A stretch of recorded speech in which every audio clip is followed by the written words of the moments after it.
Hello, hi there. Welcome to the Guiding Voice podcast series, The Guiding Voice for a Better Future. This podcast is to help professional students, IT employees, and entrepreneurs to shape their careers.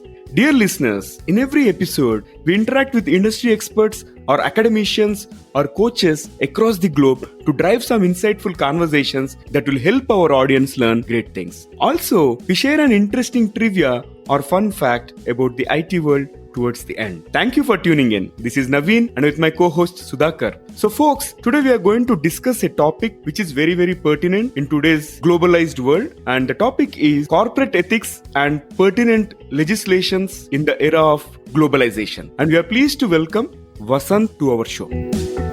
Vasant Aditya is an enterprising, dynamic lawyer with a difference. He wears many hats. Vasant is not only a lawyer of high repute, but also a market analyst, economist, researcher, entrepreneur, management consultant, trainer, and law teacher. With enthusiasm coupled with considerable experience at a relatively young age, he won several cases for the rights of minorities, farmers, and paramilitary forces that were of national importance. Vasant has fought several pro bono cases for the rights of the LGBT community, women's rights, farmers, and other minorities. He was instrumental in the probe and investigation of online data theft or cybercrime that was featured in many newspapers and television. Vasant is a product of one of the leading educational institutions in Bangalore and later earned his law degree from Pondicherry. He has also done his master's diploma in intellectual property from prestigious NLSIU. He also possesses a master's degree in economics and a postgraduate diploma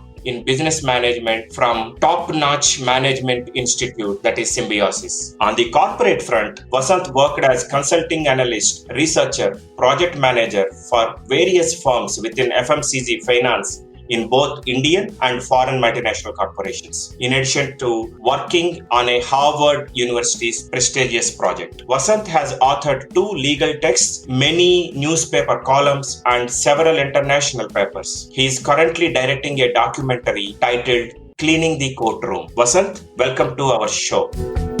Thanks a lot, Naveen and Sudhakar. I'm glad to be part of the show. So Vasant, let's dive into it. For the new joiners in corporate world, how do you define corporate ethics?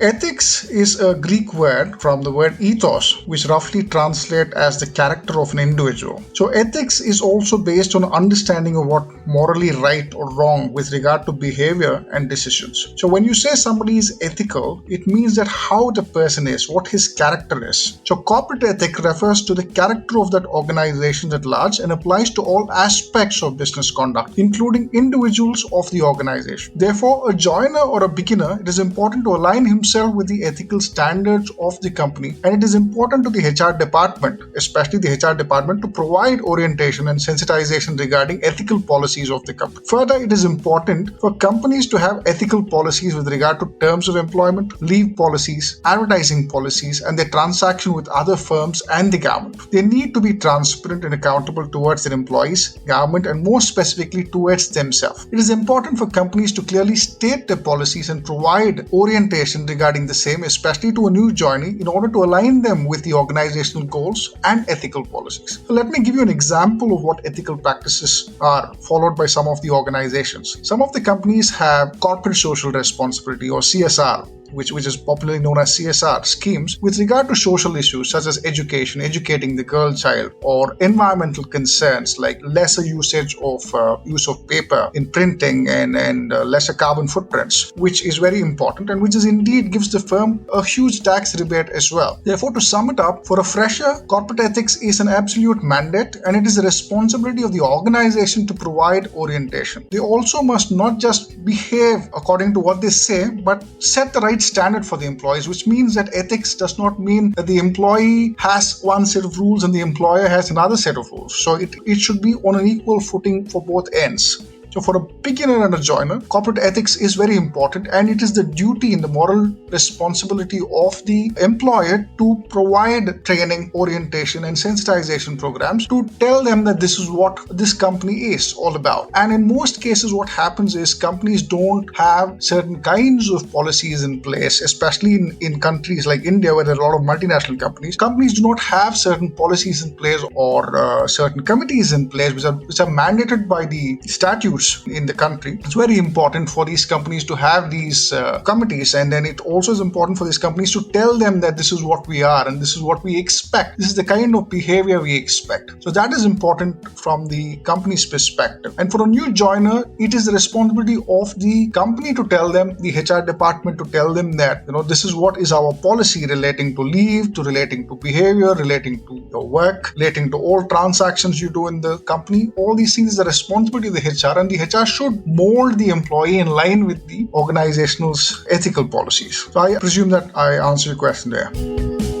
Yes, Vasant, you did. You talked about the right data being available to the employees by organization, setting the right standards to both employees and employer. Amazing. So when you talk about data, Vasant, we generally talk about this triad of CIA, that is confidentiality, integrity, and availability. So how do you think information asymmetry influence the overall corporate ethics? Okay. See, I think the entire problem of accountability and transparency in any system, be it a corporate, the government, or the judiciary, is a result of information asymmetry, which refers to lopsidedness of information, which results in imbalance and inefficiency. So what happens is there are haves of information, have-nots of information. Let's take an example of, let's say, governance, let's say government. So what happens is some people, the commoners, the citizens do not have information while some people have it. But this asymmetry in information creates the divide, and which results in inefficiencies in the system. So the more an organization tries to bring in open and accountable systems in place, the more ethical it would be, and it'd be valued by the employees as well. So confidentiality, integrity, and availability are the pillars of corporate ethics. Confidentiality also includes data confidentiality and privacy rates, which means that the employer should ensure that the information, the personal information that the employees have given to the employer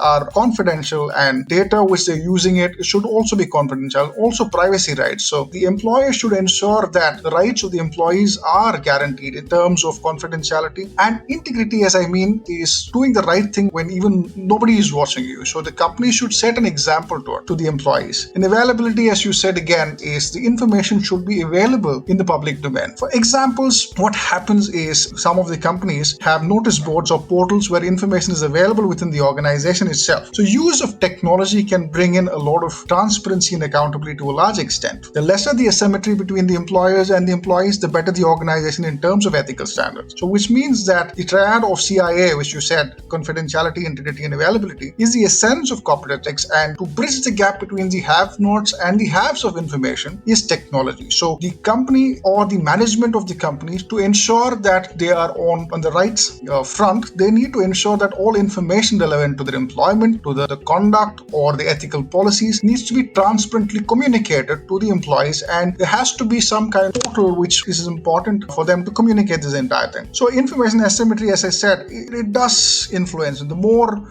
asymmetric is it, company is, the information asymmetry, which results in inefficiency. So the companies should aim at bringing in more transparent and accountable systems in place, and ICT, usage of information communication technology, it definitely would bridge this gap, and employees also would feel safe, and they would also feel that the company is ethical, and then they've been listened to and their grievances have been readdressed. So it's very important for these companies to have these kind of systems in place. Yep, that's very clear, Vasant. In the corporate organizations, normally when we have discussions around the sensitive issues, we talk about the impact rather than the intent, right? So especially related to POSH or any other law, right? So how to ensure the employees are fully aware of the foundational values of any organization so that the reputation stays intact? Kiran. So first of all, the organization need to have proper systems in place, which means they should have clear policies and established practices, be it a small company or a big company, a domestic company or a multinational company. It's important for all the organizations to have proper systems in place. Therefore, any organization should have committees established and the problems of the employees must be redressed. It may be grievance committee or the sexual harassment committee, as you mentioned, the POSH committees. Further, the committee should act independently and in a fair manner and should take disciplinary action against in case of misconduct. Pardoning a misconduct by one of the employees and punishing another would result in ethical failing. So that is very important. So there should be an understanding from the management, from the employee's side, that it is important to have certain committees in place, and it is important for the employees to be happy in order to restrict attrition or to decrease attrition levels in the company. So establishment of these committees, grievance committee or the sexual harassment committee in line with the Visakha guidelines is very important. And also they should act independently, as I said, and they should have disciplinary actions. So which means that you have procedures laid down, you have systems in place, and then you say you're not allowed to do certain things in the office. For example, you cannot pass a lewd comment against a female co-worker. You cannot have certain kinds of behavior in the office. So you have to make those things very clear in the office, and the company also should establish a committee which includes women members, an advocate, and they should have an internal complaint committee. And when a complaint is lodged to them, they should act independently and they should summarize the entire thing. And then if they find something is guilty, they should pass it on to the local body, and then the magistrate takes cognizance of it. So it is important for all these companies to start with it, to understand that we need to make sure that employee welfare is the paramount thing. So if the management understands that, I think the remaining things would fall in place. So in terms of sexual harassment at workplace, it is mandatory, and to have the local committee take action. It's very important for the management to look into the intent rather than the impact, as you said. So to start with that, you need to first make sure that there are committees in place, and then the management gives proper training and sensitization programs at a regular interval rather than doing it just for namesake and then not doing it. So it's very important for companies to understand that it is really important. And also, I think sensitization program is very important, because sometimes as a culture, we don't understand that something is wrong. So those things, we need to have sensitization program, especially in companies, to make employees realize that such kind of behavior cannot be accepted. And in terms of disciplinary action as well, the companies should be very neutral, and they can't just be partial, and they can't discriminate against one employee and another employee. For example, they can't pardon one employee because he's just the manager or he is in the management of the company, and you can't just punish somebody because he's on the lower rung of the management. So those kind of activities would actually result in ethical fading, which means that people tend to think that, this company itself is that. They're not going to bother about it. So that is important. So to have the entire thing in place, the first thing, the foundational values, is have these committees in place. Make sure what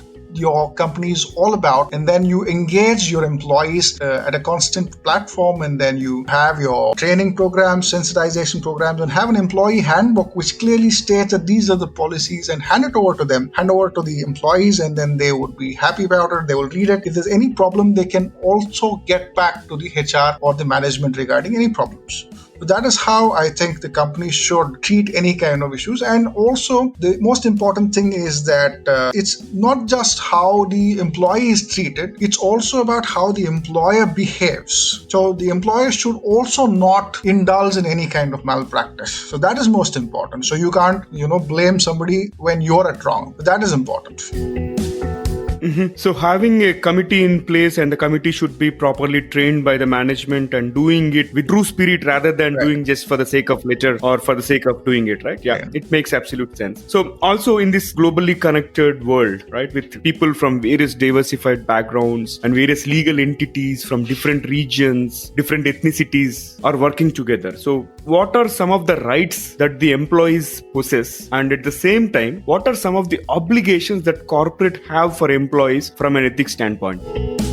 Okay. To answer this, I think we need to understand that until the 1991, India was a socialist economy. all the markets were highly regulated, and it was the license Raj which was in place. And after 1991, the markets opened up to foreign players in terms of manufacturing, in terms of labor, in terms of capital. The market was so open that the levels of foreign direct investment and foreign institutional investment which coming into the country is manifold times, and several sectors now are completely 100% open to foreign players. So globalization has its own vices and virtues. We can't say that it's completely bad, and we can't say it has wonderful things as well. But I think it needs regulation, because looking at from purely economic perspective, it is also important to sometimes safeguard domestic markets, and we can't do away without the foreign players as well, because we are a liberal country now, and we've engaged ourselves to be a signatory of the World Trade Organization, part of the General Agreement of Trade and Tariff. So with that in mind at the background, I think free market and developing economies as such as India has made it tough for the Indian laborers.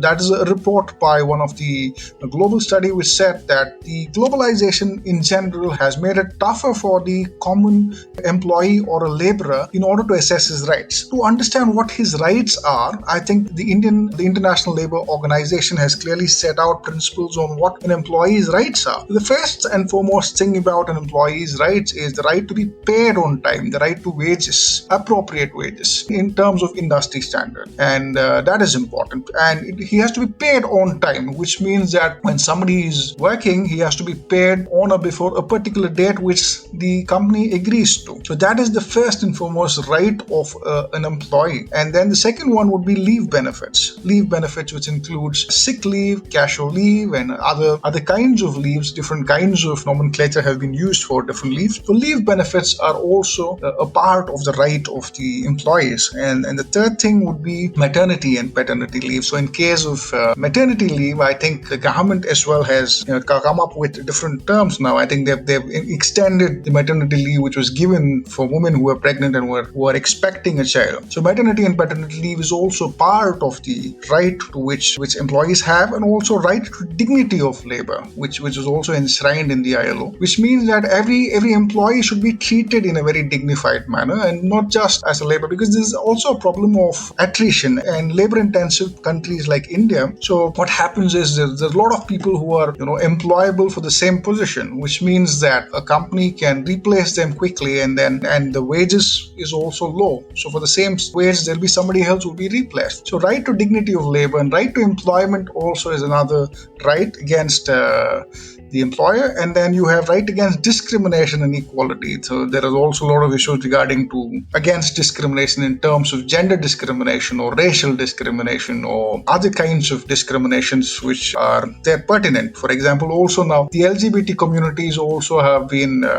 they've been asking to be employed, and there is a direction by the government also to employ them in corporate sector. So there are several rights on the part of the employee. So that would be pretty much it. But in terms of obligations, I think the entire rights of the employees would become the obligation of the employer as such, and right to obligation to pay on time, or obligation to give them leave as and when needed, maternity or paternity leave, and to treat the employees on an equal footing, and then not to discriminate them, and give equal opportunity to everybody irrespective of their caste, language, religion. And then there are also, I would want to touch upon the legislations in place. There are several legislations in place, like the Industrial Disputes Act, we have the Workmen's Compensation Act, we have the Employees Provident Fund Act, we have several labor legislations which are undergoing amendments now. The bill will be passed shortly, which are more corporate friendly, I presume. And it's important that these companies follow these statutes and ensure that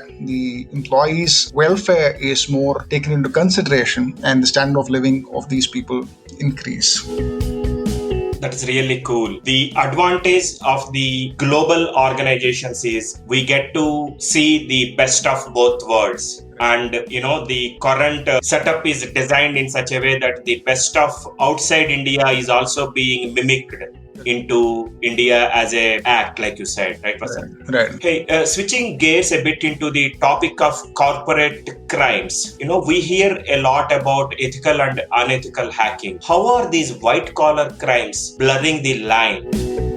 So when we speak about white-collar crimes, these are economic offenses and are most heinous and pernicious to the economy. So I'm not worried about a petty theft which somebody commits on the street, but I'm more worried about the white-collar crimes or the economic offenses committed by huge corporates and other governmental bodies which are so harmful to the economy and society at large. So we've seen the banking sector collapse as a result of a handful of NPA accounts held by bigwigs while farmers continue their protest in Delhi. That is the kind of situation that we are looking at now, and white-collar crimes is something which is very, very harmful. It's going to have a negative effect on every single citizen of the country. And hacking as well, I mean, when you talk about hacking in general refers to unauthorized access to a system in order to gain advantage. It could be monetary advantage or any kind of advantage. And cybercrime has increased by manifold times and has in fact aided all kinds of white-collar crimes, such as the stock market manipulation. We've seen right from the beginning from Harshad Mehta's case, and we've seen Enron frauds in the US, and we've seen 2G scams. We've seen different kinds of ransomwares which have been floating in the dark web, or maybe we say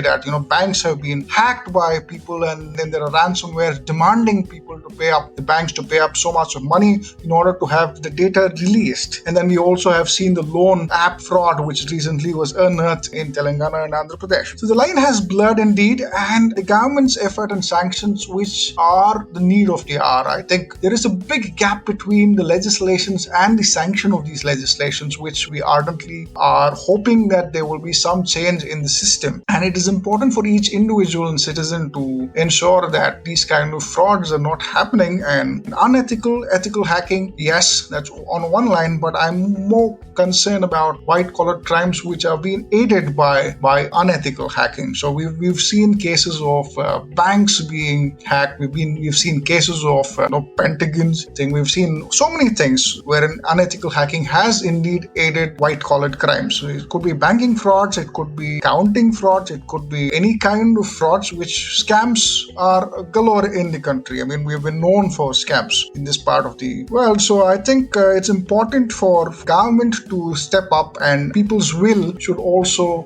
reflect the same. We need to ensure that there are systems in place, and we need to abide by it. And I think it should be the rule of law. And with that, I think systems should be in place. And there's also this problem of sanctioning of law, which I keep always talking in different talks and seminars, which I say that why isn't there is enough sanction of law? Because I think there are problems in terms of several issues with the judiciary. Though there are several legislations in place, we have the cybercrime laws, we have laws for labor department, we have several laws to curb economic offenses, we have the Competition Commission, we have the Competition Act, we had the Monopolies and Restrictive Trade Practices Act, we have the Foreign Exchange Management Act, we have the Securities and Exchange Board of India Act. We have several legislation, but where do we go wrong? I think the entire thing boils down to who we are as a culture, and that is where I think we need more value-based education which instills integrity into people in power. So with that, I think we can shape up things, and then more technology can bring in